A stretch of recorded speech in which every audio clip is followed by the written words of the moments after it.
ओम नमः शिवाय। जय भोलेनाथ। प्रिय भक्तों, आप सभी का स्वागत है इस पावन सोमवार व्रत कथा में। सोमवार का दिन देवों के देव महादेव को समर्पित माना जाता है। इस दिन जो भी भक्त सच्चे मन से भगवान शिव का व्रत रखता है, पूजा करता है, शिव कथा सुनता है और ओम नमः शिवाय का जाप करता है, उस पर भगवान भोलेनाथ की विशेष कृपा बनी रहती है। कहते हैं कि भगवान शिव बहुत ही भोले हैं। वे अपने भक्तों की छोटी सी भक्ति से भी प्रसन्न हो जाते हैं और उनके जीवन के सभी दुख दूर कर देते हैं। सोमवार का व्रत विशेष रूप से संतान सुख, विवाह, सुख समृद्धि, रोगों से मुक्ति और मनोकामना पूर्ण करने वाला माना गया है। आज हम आपको सुनाने जा रहे हैं सोमवार व्रत की अत्यंत पावन और चमत्कारी कथा, जिसे श्रद्धा और ध्यान से सुनने से भगवान शिव की कृपा प्राप्त होती है। बहुत समय पहले की बात है। किसी सुंदर और समृद्ध नगर में एक बहुत बड़ा साहूकार रहता था। उसके पास अपार धन संपत्ति थी। उसके घर में सोना चांदी, हीरे जवाहरात और सुख सुविधाओं की कोई कमी नहीं थी। नगर के लोग उसका बहुत सम्मान करते थे। लेकिन इतनी संपत्ति और वैभव होने के बावजूद उनके जीवन में एक बहुत बड़ा दुख था। उसकी कोई संतान नहीं थी। संतानहीन होने के कारण वह और उसकी पत्नी हमेशा उदास रहते थे। उनके विशाल महल में सब कुछ था, लेकिन बच्चों की किलकारियां नहीं थी। यही दुख उन्हें दिन रात सताता रहा। साहूकार भगवान शिव का बहुत बड़ा भक्त था। वह प्रतिदिन प्रातःकाल स्नान कर भगवान शिव की पूजा करता था। लेकिन सोमवार के दिन उसकी भक्ति और भी बढ़ जाती थी। वह पूरे नियम और श्रद्धा के साथ सोमवार का व्रत रखता, शिव मंदिर जाता, बेलपत्र, धतूरा, भांग, अक्षत और गंगा जल अर्पित करता। वह हाथ जोड़कर भगवान शिव से केवल एक ही प्रार्थना करता, हे भोलेनाथ, मुझे संतान सुख प्रदान करे। उसकी पत्नी भी पूरे मन से भगवान शिव और माता पार्वती की आराधना करती थी। कई वर्षों तक साहूकार ने बिना किसी फल की इच्छा किए भगवान शिव की भक्ति जारी रखी। उसकी सच्ची श्रद्धा देखकर एक दिन माता पार्वती अत्यंत प्रसन्न हो गई। माता ने भगवान शिव से कहा, प्रभु, यह साहूकार आपका परम भक्त है। यह वर्षों से पूरी श्रद्धा के साथ सोमवार का व्रत कर रहा है। कृपा करके इसकी मनोकामना पूर्ण कीजिए। भगवान शिव मुस्कुराए और बोले, हे पार्वती, इस संसार में हर प्राणी को उसके कर्मों का फल मिलता है। जिसके भाग्य में जो लिखा है वही उसे मिलता है। लेकिन माता पार्वती ने उन्हें आग्रह करते हुए कहा, प्रभु, भक्त की सच्ची भक्ति कभी व्यर्थ नहीं जानी चाहिए।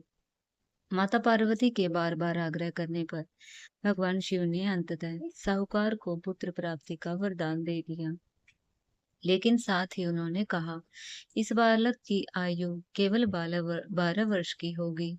साहूकार यह सारी बातें सुन रहा था। उसे पुत्र प्राप्ति की खुशी तो हुई, लेकिन पुत्र की अल्पायु की बात सुनकर उसका हृदय दुख से भर गया। फिर भी उसने भगवान शिव पर विश्वास रखा, उनकी भक्ति में कोई कमी नहीं आने दी। कुछ समय बाद साहूकार के घर एक सुंदर बालक का जन्म हुआ। पूरे घर में उत्सव मनाया गया। नगर भर में मिठाइयां बांटी गई। साहूकार और उसकी पत्नी की खुशी का ठिकाना नहीं रहा। बालक धीरे धीरे बड़ा होने लगा। वह अत्यंत सुंदर, बुद्धिमान और संस्कारी था। उसे देखकर हर कोई प्रसन्न हो जाता था। माता पिता अपने पुत्र से बहुत प्रेम करते थे, लेकिन उसके मन में हमेशा यह चिंता बनी रहती कि भगवान शिव ने उसकी आयु केवल 12 वर्ष बताई है। समय बीतता गया और बालक 11 वर्ष का हो गया। तब साहूकार ने सोचा कि अब उसे उच्च शिक्षा के लिए काशी भेज देना चाहिए। उसने अपने पुत्र के मामा को बुलाया और बहुत सारा धन देकर कहा, तुम मेरे पुत्र को काशी ले जाओ, वहां इसे विद्या प्राप्त कराओ। यात्रा के दौरान यहाँ जहाँ भी ठहरो वहां यज्ञ कराना, ब्राह्मणों को भोजन कराना और दान दक्षिणा अवश्य देना। मामा और भांजा यात्रा पर निकल पड़े। दोनों जहां भी जाते वहां यज्ञ कराते, गरीबों को भोजन कराते और ब्राह्मणों को दान देते। धीरे धीरे वे एक बड़े नगर में उस नगर में पहुंचे। उस समय उस नगर में उत्सव का वातावरण था। राजा की पुत्री का विवाह होने वाला था। पूरा नगर दीपों और फूलों से सजा हुआ था। ढोल नगाड़ों की आवाजें गूंज रही थी, लेकिन राजमहल के अंदर चिंता का माहौल था। जिस राजकुमार से राजकुमारी का विवाह होने वाला था, वह एक आंख से काना था। राजकुमार के पिता को भय था कि यदि यह बात राज परिवार को पता चल गई तो वह टूट जाएगा। तभी उसकी नजर साहूकार के सुंदर और तेजस्वी पुत्र पर पड़ी। वह उसकी सुंदरता देखकर चकित रह गया। उसके मन में एक विचार आया। उसने सोचा कि क्यों न इस युवक को दूल्हा बनाकर राजकुमारी से विवाह करा दिया जाए। बाद में इसे धन देकर विदा कर देंगे और राजकुमारी को अपने पुत्र के साथ भेज देंगे। राजा ने साहूकार के पुत्र और उसके मामा को बुलाकर अपनी योजना बताई। मामा पहले तो डर गया, लेकिन राजा के बहुत आग्रह करने पर वह तैयार हो गया। साहूकार के पुत्र को दूल्हे के वस्त्र पहनाए गए। पूरे विधि विधान से उसका विवाह राजकुमारी के साथ करा दिया गया। विवाह के समय राजकुमारी ने जब उस सुंदर युवक को देखा तो उसके मन में प्रसन्नता भर गई। लेकिन साहूकार का पुत्र बहुत ईमानदार और धर्मप्रिय था। उसे यह छल उचित नहीं लगा। विदाई से पहले उसने अवसर पाकर राजकुमारी की चुन्नी के पल्लू पर लिख दिया, तुम्हारा विवाह मेरे साथ हुआ है, लेकिन जिस राजकुमार के साथ तुम्हें भेजा जाएगा वह एक आंख से काना है। मैं काशी विद्या प्राप्त करने जा रहा हूँ। जब राजकुमारी ने यह संदेश पढ़ा तो वह चौंक गई। उसने तुरंत यह बात अपने माता पिता को बताई। राजा और रानी सत्य जानकर स्तब्ध रह गए। उन्होंने अपनी पुत्री को विदा करने से मना कर दिया और बारात को वापस लौटा दिया। इस प्रकार साहूकार का पुत्र और उसका मामा वहां से काशी की ओर बढ़ गए। काशी पहुंचकर दोनों ने भगवान शिव की नगरी में रहकर यज्ञ और पूजा पाठ किए। बालक मन लगाकर विद्या प्राप्त करने लगा, लेकिन धीरे धीरे वह समय भी निकट आने लगा जब उसकी आयु 12 वर्ष पूर्ण होने वाली थी। जिस दिन उसकी आयु पूरी होने वाली थी उसी दिन एक बड़ा यज्ञ रखा गया। यज्ञ के बीच बालक ने अपने मामा से कहा, मामा जी, मुझे बहुत थकान महसूस हो रही है। मैं थोड़ी देर विश्राम करना चाहता हूँ। मामा ने उसे प्रेम से अंदर जाकर आराम करने को कहा। बालक अंदर जाकर लेट गया। कुछ ही समय बाद भगवान शिव के वरदान के अनुसार उसके प्राण निकल गए। जब मामा अंदर पहुंचे तो अपने भांजे को मृत देखकर जोर जोर से विलाप करने लगे। उसका रोना सुनकर पूरा वातावरण दुख से भर गया। उसी समय संयोग से भगवान शिव और माता पार्वती वहां से गुजर रहे थे। माता पार्वती ने रोने की आवाज सुनकर भगवान शिव से कहा, प्रभु, इस व्यक्ति का दुख मुझसे देखा नहीं जाता, कृपया करके इसकी सहायता कीजिए। भगवान शिव ने कहा, हे पार्वती, यह वही साहूकार का पुत्र है जिसे मैंने 12 वर्ष की आयु का वरदान दिया था। इसकी आयु पूरी हो चुकी है। लेकिन माता पार्वती का हृदय करुणा से भर उठा। उन्होंने विनती करते हुए कहा, प्रभु, यदि यह बालक जीवित नहीं हुआ तो इसके माता पिता भी पुत्र वियोग में प्राण त्याग देंगे। कृपया करके इसे जीवन दान दीजिए। माता पार्वती के करुणा में आग्रह पर भगवान शिव प्रसन्न हो गए। उन्होंने उस बालक को पुनः जीवित होने का वरदान दे दिया। भगवान शिव की कृपा से बालक ने आंखें खोल दी। मामा की खुशी का ठिकाना नहीं रहा, लेकिन भगवान शिव और माता पार्वती को बार बार प्रणाम किया। कुछ समय बाद शिक्षा पूर्ण करके मामा और भांजा अपने नगर की ओर लौटने लगे। रास्ते में वे उसी नगर पहुंचे जहां राजकुमारी से उसका विवाह हुआ था। राजा ने उस युवक को देखते ही पहचान लिया। वह अत्यंत प्रसन्न हुआ। उसने पूरे सम्मान के साथ उनका स्वागत किया और अपनी पुत्री को विधि पूर्वक विदा कर दिया। उधर साहूकार और उसकी पत्नी अपने पुत्र के वियोग में अत्यंत दुखी थे। उन्हें जब यह समाचार मिला कि उनका पुत्र मर गया है, तब उन्होंने भी प्राण त्यागने का निश्चय कर लिया था। वे दिन रात भगवान शिव का नाम लेकर अपने पुत्र की प्रतीक्षा कर रहे थे। तभी अचानक उन्होंने देखा कि उनका पुत्र जीवित अवस्था में अपनी पत्नी और मामा के साथ लौट आया है। यह दृश्य देखकर उनकी आंखों से खुशी के आंसू बहने लगे। उस रात भगवान शिव साहूकार के स्वप्न में प्रकट हुए और बोले, हे श्रेष्ठी, मैं तेरे सोमवार व्रत, सच्ची भक्ति और व्रत कथा सुनने से अति प्रसन्न हुआ हूँ। इसी कारण मैंने तेरे पुत्र को लंबी आयु का वरदान दिया है। इसके बाद साहूकार का परिवार सुखपूर्वक रहने लगा। नगर में भगवान शिव की महिमा चारों ओर फैल गई। जो भी श्रद्धा और विश्वास से सोमवार का व्रत करने लगा, उसकी सभी मनोकामनाएं पूर्ण होने लगी। हे भगवान शिव, जैसे आपने उस साहूकार और उसके पुत्र पर कृपा की, वैसे ही सभी भक्तों पर अपनी कृपा बनाए रखना। जो भी श्रद्धा से सोमवार व्रत कथा सुने या पढ़े, उसके जीवन के सभी दुख दूर हो, घर में सुख समृद्धि आए और भगवान शिव की कृपा सदैव बनी रहे। ओम नमः शिवाय। प्रिय भक्तजनों, भगवान भोलेनाथ को प्रसन्न करने के लिए किए जाने वाले सभी व्रतों में 16 सोमवार व्रत का विशेष महत्व है।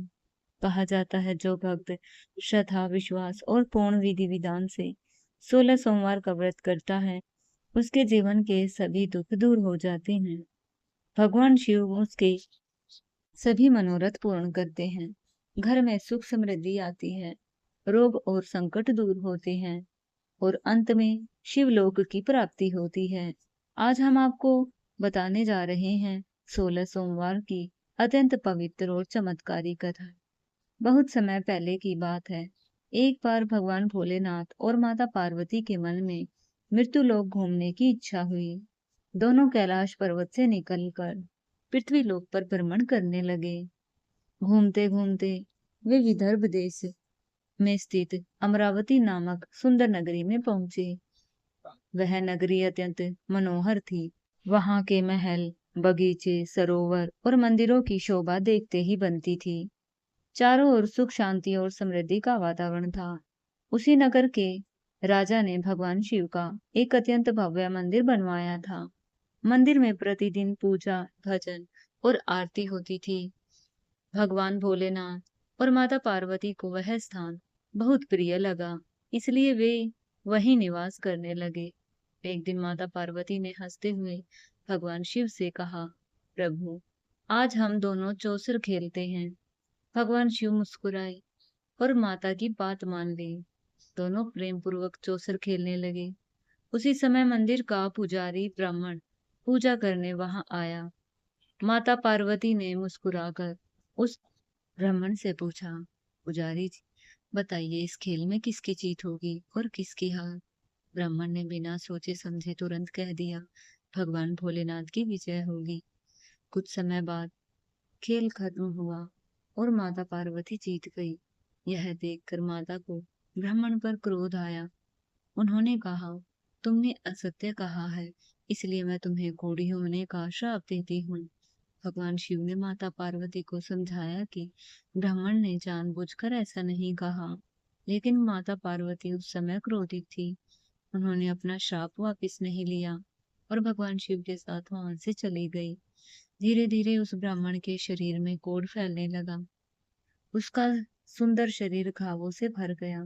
लोग उससे दूर रहने लगे। वह अत्यंत दुखी और निराश रहने लगा। कभी जो मंदिर में सम्मानित पुजारी था, अब वही अकेला और पीड़ित हो गया। फिर भी उसने भगवान शिव की भक्ति नहीं छोड़ी। वह दुख में भी भगवान का नाम जपता रहा। कुछ समय बाद एक दिन देवलोक की अप्सराएं भगवान शिव की पूजा करने उसी मंदिर में आई। उन्होंने उस ब्राह्मण की दयनीय अवस्था देखी और उनसे पूछा, हे ब्राह्मण, तुम्हारी यह दशा कैसे हुई। तब ब्राह्मण ने पूरी घटना विस्तार से बता दी। अप्सराओं ने उस पर बहुत दया आई। उन्होंने कहा, तुम दुखी मत हो, भगवान भोलेनाथ अत्यंत दयालु है। यदि तुम श्रद्धा से 16 सोमवार का व्रत करोगे, तो तुम्हारे सारे दुख दूर हो जाएंगे। फिर अप्सराओं ने उन्हें व्रत की विधि बताई। हर सोमवार प्रातः स्नान करके भगवान शिव की पूजा करना, व्रत रखना, कथा सुनना और 17वें सोमवार को गेहूं के आटे की बाटी बनाकर उसमें घी और गुड़ मिलाकर चूरमा तैयार करना, उसे भगवान शिव को भोग लगाकर भक्तों में बांटना। ऐसा करने से तुम्हारी मनोकामनाएं पूर्ण होंगी। इतना कहकर अप्सराएं देवलोक में लौट गई। ब्राह्मण ने पूरे श्रद्धा भाव से 16 सोमवार का व्रत किया। वह नियम पूर्वक उपवास करता, भगवान शिव की पूजा करता और कथा सुनता। धीरे धीरे भगवान भोलेनाथ की कृपा से उसका कोढ़ ठीक होने लगा। उसके शरीर के घाव मिटने लगे और कुछ समय बाद पूर्ण रूप से स्वस्थ हो गया। एक दिन भगवान शिव और माता पार्वती फिर उसी मंदिर में आए। माता पार्वती ने जब उस ब्राह्मण को स्वस्थ देखा, तो आश्चर्य से पूछा, तुम्हारा रोग कैसे दूर हुआ? तब ब्राह्मण ने विनम्रता से कहा, 16 सोमवार व्रत की महिमा सुनाई। यह सुनकर माता पार्वती अत्यंत प्रसन्न हुई और उन्होंने भी इस व्रत को करने का निश्चय किया। माता पार्वती ने विधि विधान से 16 सोमवार का व्रत किया और भगवान शिव की कृपा से उनकी मनोकामना पूर्ण हुई और उनके रूठे पुत्र कार्तिकेय फिर से माता के आज्ञाकारी बन गए। कार्तिकेय जी को यह परिवर्तन देखकर आश्चर्य हुआ। उन्होंने माता से पूछा, माता, ऐसा कौन सा उपाय किया जिससे मेरा मन आपकी ओर आकर्षित हो गया? तब माता पार्वती ने उन्हें 16 सोमवार की व्रत की महिमा सुनाई। कथा सुनकर कार्तिकेय जी ने भी यह व्रत करने का संकल्प लिया। उनका एक प्रिय मित्र उनसे दूर चला गया था और वे उससे मिलना चाहते थे। उन्होंने पूरे श्रद्धा भाव से 16 सोमवार का व्रत किया। भगवान शिव की कृपा से कुछ ही समय बाद उनका प्रिय मित्र उन्हें मिल गया। मित्र ने जब इस चमत्कार का कारण पूछा, तो कार्तिकेय जी ने उसे 16 सोमवार व्रत की महिमा बताई। कार्तिकेय जी का मित्र भी इस व्रत में अत्यंत प्रभावित हुआ। उनके मन में विवाह की इच्छा लेकर 16 सोमवार व्रत का आरंभ किया।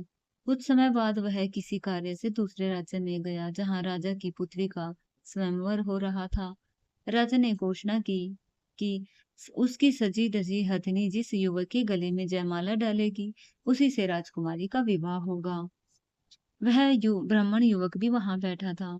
तभी हथिनी धीरे धीरे चलते हुए उसके पास आई और उसके गले में जयमाला डाल दी। यह देखकर सभी आश्चर्यचकित रह गए। ने अपनी प्रतिज्ञा के अनुसार अपनी पुत्री का विवाह उस ब्राह्मण युवक से धूमधाम से करा दिया और उसे बहुत सारा धन संपत्ति भी दी। विवाह के बाद एक दिन राजकुमारी ने अपने पति से पूछा, स्वामी, आपने ऐसा कौन सा पुण्य किया कि आपको इतना बड़ा सौभाग्य मिला? तब ब्राह्मण युवक ने उसे 16 सोमवार व्रत की महिमा बताई। यह सुनकर राजकुमारी ने भी पुत्र प्राप्ति के लिए यह व्रत शुरू किया।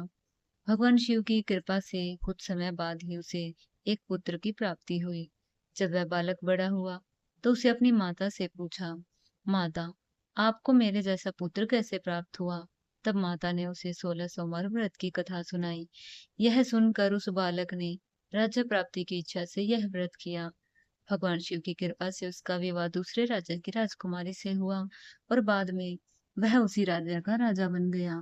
राजा बनने के बाद भी वह 16 सोमवार का व्रत करता रहा, लेकिन एक बार 17वें सोमवार को उसकी रानी पूजा के लिए मंदिर नहीं गई। उसने केवल दास दासियों के हाथ पूजा सामग्री भेज दी।